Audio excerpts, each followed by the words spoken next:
네, 오늘은 내 백성이 되리라 11번째 메시지입니다. 오늘은 이스라엘을 하나님 나라의 백성으로 만들어 가시기 위한 마지막 수업, 종교 수업에 대해서 함께 나누려고 합니다. 이스라엘이 광야의 40년을 통해서 배운 세 가지 과목을 그동안 함께 살펴봤습니다.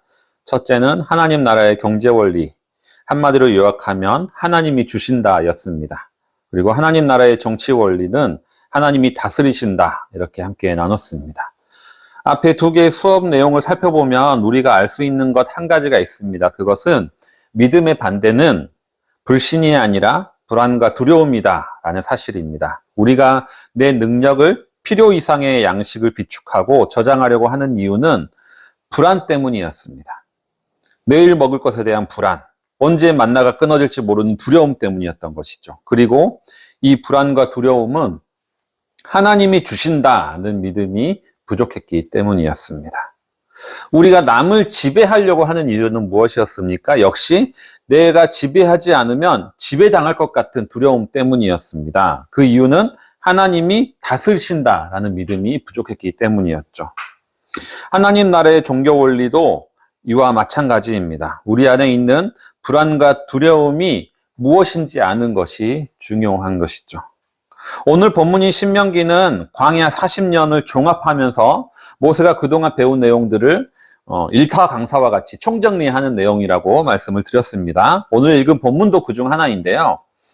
모세는 출애굽기 32장에서 34장에 있었던 아론의 금송아지 사건을 회고하면서 출애굽 2세대들에게 설명을 하고 있습니다. 때는 바야흐로 출애굽 1세대들이 애굽을 나온 후 3개월이 지나서 시내 광야에서 10개월 정도 머물렀는데 그 기간 중에 시내 광야에 있는 기간 중에 있었던 일입니다. 모세는 이스라엘 백성들을 시내 광야에 머무르게 하고 시내 산에 올라갔습니다. 그리고 그곳에서 40일을 지냈습니다. 이스라엘 입장에서는 모세가 산에 올라가서 아무 소식도 없이 40일 동안 사라져버린 것이죠.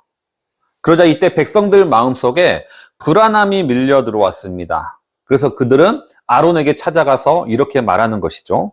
일어나서 우리를 인도할 신을 만들어 주십시오. 우리를 이집트에서 올라오게 한 모세라는 사람은 어떻게 되었는지 모르겠습니다. 이들이 불안함을 느끼는 이유가 무엇입니까? 모세가 없기 때문입니다. 모세가 그들 눈에 띄지 않았기 때문인 거죠. 그런데 이들이 아론에게 요구한 거는 이상합니다. 당신이 우리에게 새로운 지도자를 만들어 주십시오. 당신이 우리에게 새로운 지도자를 세워 주십시오. 새로운 지도자가 필요합니다. 이렇게 말하는 것이 아닙니다. 이걸 요구하는 것이 아니라 우리에게 인도할 신을 만들어 주십시오. 이렇게 요구하고 있다라는 겁니다. 이들은 자신들의 지도자가 보이지 않아서 두려움을 느낀 게 아니었습니다. 이들은 모세가 없어지자 하나님이 사라졌다라고 느낀 겁니다. 신이 없다라고 느낀 것이죠. 일단 여기서 하나의 의문점이 생겨나는 겁니다. 모세가 있으면 하나님이 있다고 느끼고 모세가 없으면 하나님이 없다고 느꼈다면 이들이 믿고 따르던 존재는 모세입니까? 하나님입니까? 대체 모세는 이들에게 어떤 존재였을까요? 의문점이 들지 않을 수가 없습니다. 넷플릭스 다큐멘터리 나는 신이다가 연일 화제가 되고 있습니다. 그 다큐멘터리를 보면 많은 이들이 도저히 이해가 안 된다고 합니다. 어떻게 저런 사람을 신이라고 믿고 신이라고 고백하고 따를 수가 있느냐. 도저히 말이 안 된다는 것이죠. 하지만 본인이 신이라고 주장만 하지 않을 뿐 다른 이들이 신으로 고백하지만 않을 뿐 신과 같은 권위를 가지고 있는 사람이 꼭 이단에만 있는 것은 아닙니다. 어떤 곳에서는 정치인이 그런 권위를 가지고 있기도 하고요. 어떤 기업에서는 그 기업의 창업주가 그러한 권위를 갖고 있기도 합니다. 하지만 가장 위험한 것은 역시 종교단체죠. 그것도 교회가 가장 심각한 것 같습니다. 교회의 목사는 신의 대리인으로서 신적 권위를 당연시 여기는 분위기들이 한국 교회 가운데 너무나 많이 있습니다. 그래서 목사에 대한 비판은 교회에 대한 비판이 되어버리고 목사에게 잘못을 지적하면 하나님을 배반하는 것처럼 생각하기도 합니다. 그리고 그가 은퇴할 나이가 되었음에도 불구하고 은퇴하지 않고 떠나지 않거나 때로는 은퇴 후에도 계속 영향력을 미치려고 하기도 합니다. 이스라엘은 모세가 보이지 않자 이스라엘은 아론을 찾아와서 새로운 지도자를 세워달라고 요청하는 게 아니었다라는 겁니다. 신을 만들어 달라고 요구한 겁니다.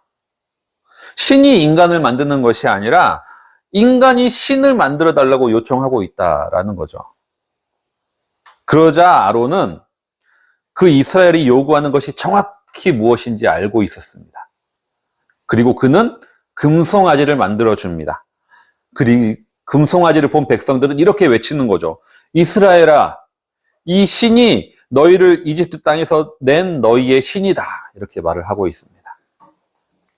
그들은 다른 신을 만들고 섬긴 것이 아닙니다. 그들은 이집트에서 자신을 인도하여 구원한 여호와 하나님을 여전히 섬겼습니다. 단지 그분을 섬기기 위한 형상이 필요했던 것뿐인 거죠. 왜 형상이 필요합니까? 그것조차 없으면 정말 하나님이 우리와 함께 하는지 불안하기 때문인 거죠. 사실 여호와 하나님은 다른 신들에 비해 믿기 힘든 분입니다. 그분은 자신의 형상을 절대 보여주지 않습니다. 그리고 그 형상을 만드는 것조차 우상 숭배를 하면서 철저하게 거부합니다. 게다가 자기 이름조차 알려주지 않습니다. 그를 부르는 이름 여호와는 처음 모세를 만났을 때 나는 스스로 있는 자이다. 이 대답을 바탕으로 붙여진 이름입니다. 즉 하나님의 속성을 표현하여 우리가 붙인 것이지 실제 그분의 이름은 아닌 겁니다. 그러니까 그분이 보이지도 않고 이름도 모르니 진짜 계신지 아닌지 알 수가 없는 것이죠. 누구도 본 사람도 없고 이름도 들은 사람도 없습니다. 그렇기에 하나님과 우리를 이어주는 것 단 하나는 사실 믿음뿐인 겁니다. 믿음뿐입니다. 물론 하나님 없이도 살아가는 아무런 지장이 없는 이들도 많이 있습니다. 사실 우리는 하나님 아니고서도 의지하면서 살아갈 것들이 많이 있습니다. 어떤 이는 자신의 힘이나 권력을 의지하고요. 어떤 사람은 자신의 재력을 의지하며 살아가기도 합니다. 어떤 이는 자신의 외모를 의지하기도 하고요. 또 다른 이는 연줄을, 인간관계를 생명줄처럼 여기기도 합니다. 그러나 광야를 살아가야 하는 이스라엘에게는 그 백성에게는 의지할 것이 아무것도 없었습니다. 그곳에서 하나님이 없다는 것은 곧 죽음을 의미하는 거죠. 그들은 다른 민족들보다 힘도 약하고 거주할 땅도 없고 먹을 음식도 마실 물도 없었습니다. 그렇기 때문에 그들은 어떻게든 하나님이 자신과 함께 하신다는 것을 확인하고 싶었습니다. 그래서 송아지 우상을 만들게 된 것이죠. 결국 우상 숭배의 근원에는 무엇이 있습니까? 불안과 두려움이 있습니다. 하나님 부재의 불안, 하나님 부재의 두려움이 바로 그것인 것이죠. 이 두려움은 광야의 이스라엘에 있었고 그리고 어쩌면 우리에게도 있는 것 같습니다. 예수님께서 사역을 시작하기 전에 광야에서 맞은 세 번째 시험이 바로 이것입니다. 악마는 예수님을 예루살렘에 있는 성전 꼭대기로 데리고 갔습니다. 그리고 말하는 거죠. 너가 하나님의 아들이거든 여기서 뛰어내려 보아라. 그렇다면 하나님이 천사들을 명해서 너를 지켜줄 것이다. 악마는 예수님께 처음에 경제적 시험을 했습니다. 그리고 정치적 시험도 했죠. 하지만 마지막 시험은 이거였습니다. 하나님이 정말 너와 함께 하느냐? 그렇다면 증명해봐라 라는 것이죠. 인간의 가장 근원적인 두려움이 이것입니다. 그것은 바로 하나님 부재의 불안이라는 거죠. 하나님이 나와 함께 하시지 않으시면 어떡하지? 그 불안과 두려움이 인간에 있는 가장 근원적인 두려움이라는 겁니다. 이에 예수님은 뭐라고 대답하십니까? 성경에 기록하기를 주 너희 하나님을 시험하지 말아라 하였다. 이렇게 대답하십니다.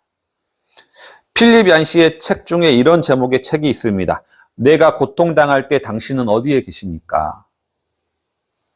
내가 고통당할 때 당신은 어디에 계십니까? 우리는 고난과 고통 속에 있을 때 하나님은 어디에 계신 거지? 나를 버리신 걸까? 생각할 때가 많이 있습니다. 고난과 고통은 우리의 가장 근원적인 불안과 두려움을 자극하기 때문입니다. 하나님 부재의 불안을 자극하기 때문인 것이죠.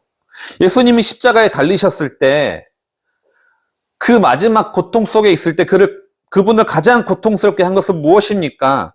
하나님께 버림받았다는 느낌이 그를 가장 고통스럽게 한 겁니다. 그분은 십자가에서 이렇게 부르짖었습니다. 엘리 엘리 라마 사박다니, 나의 하나님 어찌하여 나를 버리셨나이까, 이렇게 외쳤습니다. 십자가의 고난과 고통을 당했을 때 예수님조차 하나님께 완전히 버림받았다는 느낌을 가졌다라는 겁니다. 하지만 사실 그 순간은 하나님이 가장 가까이 계시고 가장 예수님을 주목하는 순간이었습니다. 사실 광야 한가운데 살아가던 이스라엘에게도 마찬가지입니다. 하나님은 끊임없이 구름 기둥과 불 기둥으로 나타났습니다. 이스라엘 백성들이 아무리 하나님을 원망하고 거절하고 잘못을 저질렀다 하더라도 40년 광야 생활 동안 한 번도 만나는 끊어진 적이 없습니다. 그들이 하나님에 대해 의심하는 그 순간에도 하나님은 그들과 함께 하셨다는 겁니다. 하지만 이런 일들이 특별한 기적이 아니라 일상이 되어버렸을 때 그들은 또다시 하나님 부재의 불안을 느끼기 시작했다라는 겁니다. 하나님이 광야 생활을 통해서 이스라엘 백성에게 하고 싶으셨던 말은 이것입니다. 내가 너희와 함께 있다. 내가 함께 있다. 이것이 바로 광야의 종교 수업의 핵심이 되는 겁니다. 그러나 이스라엘은 자신과 늘 함께 하시는 하나님을 바라보지 못했습니다. 대신에 그들은 모세를 보면서 하나님의 부재의식을 이겨냈던 거죠. 모세를 보면서 이겨냈던 겁니다. 그리고 모세가 보이지 않자 또다시 금송아지를 만들어서 그것을 보면서 이겨내려고 했습니다. 그들은 지속적으로 눈에 보이는 증거를 찾으려고 했습니다. 그들이 후에 블레셋과의 전쟁을 할 때는 법궤를 의지했습니다. 법궤가 있으면 하나님이 함께 계신다라고 생각했고 법궤가 없으면 하나님이 함께 하지 않으신다고 생각했습니다. 후에는 성전을 의지했습니다. 성전을 화려하게 지어놓고 성전이 저렇게 서 있기 때문에 하나님은 우리 민족을 지키시는 증거가 된다라고 확신했습니다. 아무리 예레미야가 저것이 성전이다 성전이다는 거짓말을 믿지 말라라고 외치고 아무리 에스겔이 하나님의 영광이 성전이 떠나 환상을 보았다고 선포했어도 그들은 성전이 무너지기 전까지는 하나님들이 자신들을 버리지 않을 것이라고 확신했습니다. 하지만 성전이 무너졌죠. 그 다음에는 뭐합니까? 율법에 집착하는 겁니다. 율법을 어기지 않고 율법만 따른다면 하나님이 우리와 함께 있다라고 그들은 느꼈습니다. 하지만 이 모든 것들, 법궤며 성전이며 율법이며 다 우상이었던 겁니다. 모세조차도 그들에게 우상이었던 거죠. 여전히 우리들은 지금 살아가는 우리들도 하나님이 함께 하시는 증거를 찾으려고 노력합니다. 어떤 이는 경제적인 성공이 부유함이 하나님이 복 주셨다는 증거라고 생각합니다. 어떤 이는 교회에 열심히 봉사하거나 새벽 기도 열심히 참석하는 것이 하나님의 사람임을 증거한다라고 생각합니다. 어떤 교회는 수적 부흥이 하나님이 함께 하신다라는 증거라고 말합니다. 그냥 주변에 아파트 단지 들어선 것에만 불과한 건데도 그렇게 생각하는 거죠. 어떤 교회는 높고 화려한 건물을 지어서 그것을 짓기 위해서 온갖 로비와 편법들을 다 동원하고 인간적인 방법을 다 동원해서 지어놓고 하나님이 다 하셨습니다. 이렇게 고백하는 교회들도 있습니다. 예수님이 이 땅에 오셨을 때 그분은 이것들을 다 철저히 거부하셨던 겁니다. 그분은 율법에 얽매이지 않는 삶을 사셨고 성전이 파괴될 것을 선언하셨습니다. 왜 그렇습니까? 유대인들이 하나님의 임재의 표지라고 느꼈던 하나님이 함께 하신다는 증거라고 믿었던 그것이 오히려 참 하나님이신 예수 그리스도를 거부하게 만들었기 때문인 겁니다. 예수님은 이러한 우상들을 의지하지 말고 나를 보라. 나 자신을 보라. 내가 생명의 떡이다. 내가 세상의 빛이다. 이렇게 말씀을 하셨습니다. 내가 참 포도나무다. 그 예수님의 다른 이름이 뭐가 있을까요? 예수님의 다른 이름, 임마누엘. 임마누엘이 뜻이 무엇입니까? 하나님이 함께 하신다라는 뜻인 겁니다. 우리가 살아가고 있는 사회는 하나님이 때로는 없는 것처럼 느껴집니다. 사랑과 정의와 희망은 사라지고 부정과 재앙만이 가득 찬 것 같습니다. 정직한 자는 실패하고 부정한 자가 성공합니다. 하나님의 법보다는 인간의 권력과 힘이 더 가까이 있는 것처럼 느껴집니다. 이러한 세상을 살아가다 보면 하나님 뜻대로 사는 것이 손해인 것 같습니다. 하지만 그 가운데서도 하나님의 임재하심, 하나님이 나와 함께 하심을 믿으며 살아가는 것이 바로 하나님의 백성입니다. 우리는 죄와 우상으로 가득 찬 세속 도시 속에 살아가지만 그럼에도 여전히 하나님은 우리와 함께하고 계십니다. 이로써 이스라엘 백성들이 광야에서 배웠던 세 가지 수업이 마무리가 되었습니다. 하나님의 경제 원리는 하나님께서 주신다 였습니다. 하나님의 정치 원리는 하나님께서 다스리신다 였습니다. 하나님의 종교 원리는 무엇입니까? 하나님이 함께 하신다입니다. 이 세 가지를 믿고 신뢰할 때 우리는 하나님의 백성으로 살아갈 수 있게 됩니다. 이 주신 말씀 기억하시면서 내일을 바라보며 기도를 함께 드리겠습니다.